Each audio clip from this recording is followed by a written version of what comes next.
लेकिन साइकोलॉजी वो नहीं समझ पा रहे हैं कि जब वो आता है स्टूडेंट और उसका बेस कमजोर होता है और उसको 1 साल की क्लास में बिठा दिया जाता है, और वो जब उसके कमरे में उसकी घड़ी की सुइयां जब टक टक करती, अरे यार आधा साल बीत गया, अभी तो मेरा 1/4 कोर्स नहीं हुआ, अभी ये पढ़ना है, मेरा बेस वीक है, मुझे इंग्लिश भी सीखनी है, तो फिर वो करता 3 ही साल तैयारी है। तुम जाके देख लो, फर्स्ट अटेम्प्ट फेल। लेकिन तब क्या होता है, जब आप कॉलेज में तैयारी करते हो कोई तुमसे पूछता नहीं है कि बेटा तुम्हारा फर्स्ट अटेम्प्ट सेकंड, बोले तो आप बेसिक तैयारी करते हो। लेकिन जिस दिन आपने फर्स्ट अटेम्प्ट दे दिया, समाज आपको ऐसे घूर घूर के देखता है, अच्छा प्री दिया था तुमने, हुआ क्यों नहीं, नहीं हुआ, ओहो। तो जब ये चिच्चे चिच्चे करते हैं ना वो, तो ऐसे ना यहां लगती है, यहां नहीं आती है, यहां लगती है। लेकिन जब आप अंडर ग्रेजुएट होते हो, तैयारी कर रहे होते हो, तो आपसे कोई क्वेश्चन नहीं पूछ रहा होता है। सबको बता रहे बच्चा कॉलेज में, आप चुपचाप अपना 2-2 घंटा 3-3 घंटा पढ़ते जा रहे हो, अपना कंपाउंडिंग क्रिएट करते जा रहे हो, आपकी नॉलेज बढ़ती जा रही है बिना प्रेशर के। किसी को जवाब नहीं देना है, क्योंकि ये जवाब जब देने की बारी आती है तो एंजाइटी क्रिएट होती है, और एंजाइटी हमारा सब कुछ छीन ले जाती है। और बच्चियों ने जो आत्महत्या की, वो एंजाइटी का तो शिकार हुई, वो उस तनाव का तो शिकार हुई, और जान देने के लिए मजबूर हो गई, सिर्फ समाज क्या कहेगा इस शब्द के लिए। एक कंपटीशन में पिछड़ गए, हो सकता है उसमें कोई आने वाले समय में बहुत बड़ी उद्योगपति बन जाती, कोई बहुत अच्छे नामी गिरामी, लेकिन अपना जीवन ही खत्म कर लिया, सारी संभावनाएं खत्म हो गई। तो मैं नहीं चाहता मेरा कोई यूथ, मेरा कोई भी ओजांकियन कल को अपनी जीवन का, ये जो सबसे कीमती चीज हमारा जीवन है, एक परीक्षा के लिए वो अपना उस पर बलिदान कर दे, नहीं, राइट, कभी नहीं। सेकेंड जो सेगमेंट होता है, इसीलिए हमने कॉन्सेप्ट, लोगों ने विरोध किया, बोले अरे यार आप बहुत बिजनेस चला रहे हैं 12वीं के बाद। ये बिजनेस नहीं है, ये एनएलपी है, क्योंकि वो टीचर से जो तुमसे बात कर रहे हैं, मैं एनएलपी ट्रेनर हूं, मैं तुम्हारे दिमाग को तुमसे ज्यादा समझता हूं कि तुम्हें कब प्रेशर होता है। कमरे में जब अकेले बैठते हो, जब घड़ी की सुइयां टक टक टक टक भागती हैं, जब किसी का एक फोन आता है, अच्छा इस बार फ्री दे रहे हो, हम वेट करेंगे रिजल्ट का, हम चाहेंगे हमारे घर में कोई आईएएस हो, तो वो ये कहता है कि हाँ बेटा तुम्हारे रिजल्ट का हम वाकई में वेट करें, तुम आईएएस बनो ना बनो, तुम्हारी जान तो ले ही लेंगे। तब तुम्हें पता होता, जब दिल घबराता है, पसीना आता है, जवाब क्या देंगे, नहीं हुआ तो सनसनाहट होती है। उस समय दर्द कोई नहीं जानता, उस समय ये ज्ञान देने वाले दर्द नहीं जानते, उस समय वो दर्द को समझने वाला ही उस दर्द को जानता है कि उस कमरे में घबराहट कैसे होती है, जब पैर जमीन पे नहीं रखे जाते, ऐसे कांपते हैं कि क्या होगा अगर मेरा प्री नहीं निकला, पापा जी को, बाबू जी से हम कैसे फेस करेंगे। तब वो आपको पता चलता है कि वाकई में पेन क्या होता है। इसीलिए उस पेन से पहले ही मैं कोशिश करता हूं कि आप इंजॉय करो। हम रीडिंग करते हैं, हम लर्निंग करते ही नहीं है, और यूपीएससी लर्निंग करने वालों का, सीखो कि क्या है, मेरे भारत को जानो, मेरे कल्चर को जानो, मेरे जो है वो देश को जानो, उसकी समस्याओं को जानो, क्योंकि तुम ब्यूरोक्रेसी का पार्ट बनने जा रहे हो, तुम्हें इन समस्याओं का समाधान निकालना है। कल पीएम मोदी के जन्मदिन पर ये 2 करोड़ से ज्यादा टीके लगे। ऐसा नहीं था कि ऊपर आया कोई तथास्तु करके चला गया, चलो टीके लग जाओ, नहीं, इसके पीछे बहुत बड़ा एडमिनिस्ट्रेशन, महीनों से तैयारी चल रही थी इसकी। ऐसा नहीं रातों रात अचानक से टीके आके स्टोर हो गए, प्रोडक्शन हो गया और सबको धपाधप जाके टीके अपने आप आंख खुली बोले टीका लग गया मेरे, ऐसा नहीं होता है। इसके पीछे कितने जो है प्रशासनिक अधिकारियों, ऊपर से लेकर नीचे तक पूरे प्रशासन को जो है वो टॉप मोस्ट रखा गया था। इतनी तैयारियां हुई थी, इतने सेंटर्स बनाए गए थे, ट्रेनिंग हुई उनकी, आपको बिल्कुल कानो कान खबर, आपको तो सिर्फ रिजल्ट दिखाई पड़ा। तो आप परिवर्तन के एजेंट बनने जा रहे हैं, और ऐसे रातों रात जो है अगर आप परिवर्तन अपने आप में नहीं कर पा रहे तो समाज में क्या परिवर्तन करेंगे, राइट। नेक्स्ट वन, अगर मैं जॉब में हूं तो मैं क्या करूं। जॉब में 2 शिफ्ट हैं, आइदर मॉर्निंग शिफ्ट और नाइट शिफ्ट। जॉब वालों को थोड़ा स्मार्ट होना पड़ेगा, जॉब और हाउसवाइफ्स को स्मार्ट होना पड़ेगा। इसमें आप मेरे जैसे बढ़ाए कि अपना टाइम थोड़ा सा बढ़ाइए, 2 काम करिए। मेरे कई स्टूडेंट हैं जॉब में हैं और वो पढ़ाई कर रहे हैं।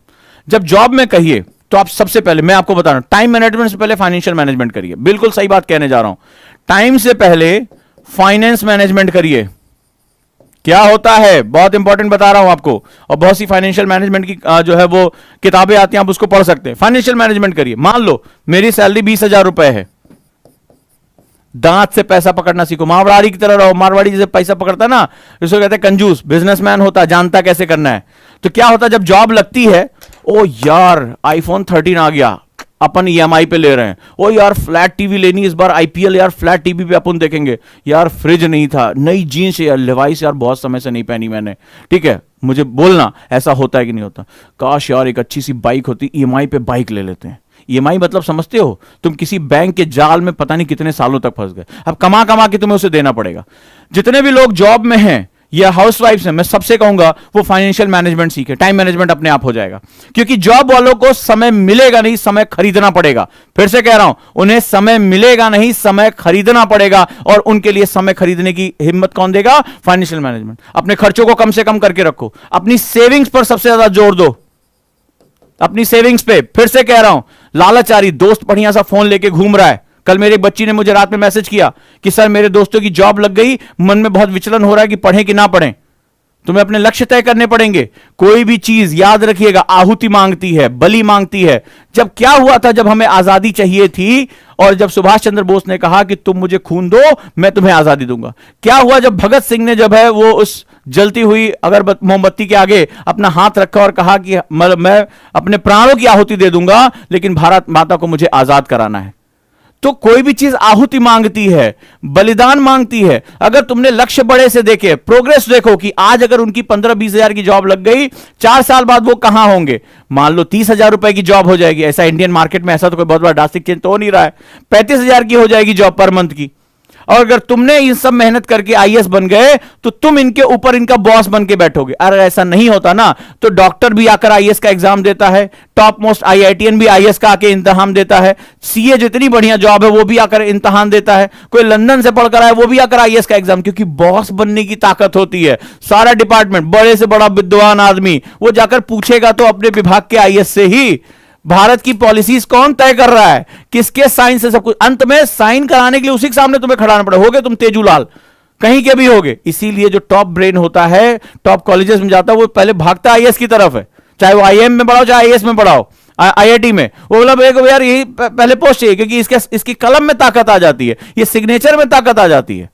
तो बस जाके पूछना इसी पड़ेगा। बॉस बनने की ताकत होती है। तो तुम्हें सोचना पड़ेगा कि तुम्हारे दोस्त ऐसे जा रहे हैं, तुम्हें रुक के थोड़ा सा ऐसे जाना होगा।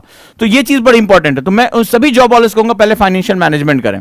फाइनेंशियल मैनेजमेंट का मतलब होता है कि आप किस तरह से अपनी सेविंग को करेंगे। दोस्त लालच दे रहा है, फटी वाली जीन्स खरीद लो, मतलब वो टॉर्न जीन्स से बोलते हैं, नहीं खरीदना, मैं सिंपल, ठीक है, सड़क किनारे से लूंगा, कोई बात नहीं है। पुरानी शर्ट पहन के लूंगा या सस्ती वाली शर्ट लेकर, मुझे नहीं खरीदना जो है वो बढ़िया सी ब्रांड की ना। कोई मोबाइल नहीं, मेरा काम चल रहा है, मेरा मोबाइल से मेरा काम चलना चाहिए, बस खत्म हो गई बात। नहीं मेरे को नया वाला मॉडल लेना है, नहीं मेरे को बाइक में पैसे लगाना है, क्योंकि मैं ईएमआई के जाल में नहीं फंसना चाहता। क्यों? क्योंकि मेरे दिमाग में एक टारगेट है कि एग्जाम से पहले मैं अपनी जॉब को क्विट करूंगा।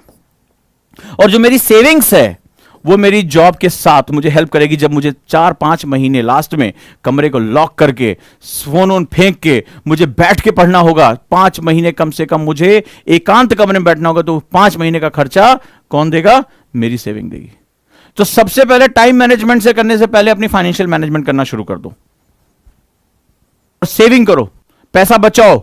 लास्ट में जॉब को क्विट करो और 5-6 महीने अपने कमरे में बंद हो, लेकिन तुम्हें किसी से पैसा मांगने की जरूरत नहीं, किसी के ताने सुनने, किसी के एहसान लेने की जरूरत नहीं है।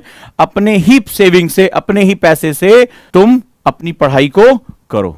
तो इस दौरान जितने भी लोग जॉब में हैं और पढ़ाई कर रहे हैं, वो अपना 3 से 4 घंटा निकालें, अपने दोस्तों के साथ कैंटीन में बैठ के एंजॉय करने के बजाय ऑडियो बुक सुने, तमाम तरह की चीजें करें, बट साथ साथ अपना फाइनेंशियल मैनेजमेंट करें। कल को आपको समय खरीदना पड़ेगा, और समय खरीदोगे पैसा देकर, समय खरीदोगे पैसा देकर, याद रखना। समय मैनेजमेंट और कौन नहीं कर पा रहा है? मैं कुछ बच्चों से मिला, बात किया, उन्होंने मुझसे 2 साल पहले कहा सर मैं आईएएस की तैयारी करना चाहता हूं। फिर कुछ बात आ गई, छोटी मोटी, ज्यादा बड़ी दिक्कत नहीं थी, 1 साल और टाल दिया, फिर 1 साल और टाल दिया। अब जब सबको, उनके साथ वाले आगे निकल गए, उनको दिक्कत है, तो उन्होंने डिसीजन लेना शुरू। सर मुझे आईएएस की तैयारी करनी है, सर मुझे 2022 में आईएएस टॉप करना है, सर मुझे बहुत अच्छा लगे। अरे क्या बात कर रहे हो तुम 2 साल से एक निर्णय नहीं ले पाए, एक निर्णय नहीं ले पाए। और कोई बहुत बड़ी ऐसा नहीं कि जो धरती इधर से उधर हो गई, बड़े बड़े भूकंप आ गए, कुछ नहीं हुआ था। उन्होंने जब लास्ट में उन्होंने कन्फेस किया कि सर वो कॉलेज में सभी दोस्त मस्ती कर रहे थे, सभी एंजॉय कर रहे थे, मुझे लगा मैं पढ़ाई में फंस जाऊंगा तो कहीं मेरी दोस्ती ना छूट जाए। कॉलेज का टाइम सर पिक्चरों में दिखाते हैं, ये उन्होंने कन्फेस किया मेरे से। कॉलेज का टाइम बहुत ही लग्जरी टाइम होता है, ये जिंदगी में दोबारा कभी नहीं आता। तो मैंने कहा यार सिलेक्शन का टाइम भी इसी समय होता है, ये भी दोबारा जिंदगी में नहीं आता। तो दूसरी एक बात याद रखिएगा, ज्यादातर मैंने देखा है टाइम मैनेजमेंट इसलिए नहीं हो पाता, ये बहुत क्रूअल सच है, आप सही समय पर निर्णय नहीं कर पाते। कि when you start your preparation, when you start giving your life in a direction, एक निर्णय कब, तुम्हें एक दिशा कब देनी अपने जीवन में, और ये ज्यादातर लोगों की दिक्कत है। आप इस बात को एनालाइज करके देखिएगा, ज्यादातर लोगों की ये दिक्कत है कि हम सही समय पर निर्णय नहीं ले पाते, और छोटे मोटे लालच, इस साल भाई की शादी है, पहले वो निपट जाए फिर मैं, मेरे से बच्चों ने कहा सर वो भाई की शादी, बहन की शादी आ रही है सर, पापा कह रहे थे वो निपट जाए, उसके बाद जो है तुम तैयारी शुरू कर देना, कौन तुम्हें मना कर रहा है। ठीक है, तो बहन की शादी के बाद पता चला कजिन की भी शादी आ गई, तो तुम सब शादियां निपटा लो तुम, ठीक है, इवेंट मैनेजर बन जाओ, एक दिन तुम्हें यही परिवार वाले निपटा भी देंगे कई बार इस तरह से। बाद में कहेंगे अरे यार ये गधा है, दिन भर बैठ के तो जो है वो हमारी छाती पे मूंग तलता रहता है, रोटी खाता रहता है। तो पता है ना, जब थाली में जब रोटी फेंकी जाती है और जब ताने उसके साथ दिए जाते हैं, घी के साथ ताने भी जब मिलते हैं, तब वो जो है वो निवाला पता नहीं क्यों गले के नीचे उतरता नहीं है। जब टिन से कोई बोल देता है कि सब्जी वब्जी तो इन्हें लाना नहीं है, इन्हें खाली खाना है, घर में कहां से रोटी सब्जी आ रही इन्हें कहां पता है। सुना तो होगा कहीं ना कहीं, या किसी ना किसी ने तो सुना ही होगा। और जब ये बोला जाता है ना, तो या तो आप थाली ऐसे पटक के उड़ जाते हैं, और या जो है दांत पीस के निवाले को ऐसा पीसते हैं जैसे अपना सारा अपमान आज पी के खत्म जाएंगे।